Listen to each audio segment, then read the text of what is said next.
बकरदुल्ले वाला का रहायशी हूँ। मेरे 5 बच्चे, 2 पहले ठीक है, एक बेटी एक बेटा ठीक है, और उसके बाद मेरा ये बेटा 1.5 साल तक मतलब चलता रहा। उसके बाद एक ऐसी मसूरी मर्ज़ है जो उसके बाद वो लड़खड़ाने लग गया। उसके बाद जो है ना मतलब है कि वो इस पोजीशन पे आ गया। वो उसकी उम्र 9 साल है।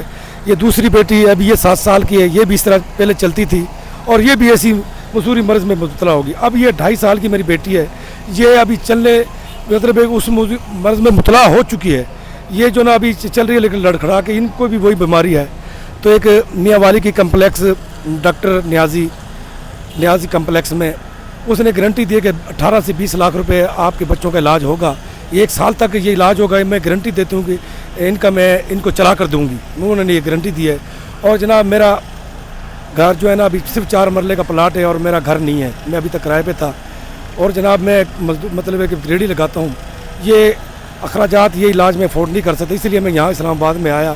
और मुझे ख़ास तौर पर इमरान खान से अपील है जो वो गरीबों के एहसास समझते हैं और मेरे साथ भी एहसास करें ताकि मेरे 3 बच्चे मजदूर हैं, मेरे साथ खुसूसी तौर पर हेल्प की जाए। और ना हमारा कोई सेहत कार्ड है ना हमारे बच्चों का कार्ड है। मतलब है कि हम बहुत परेशान हैं।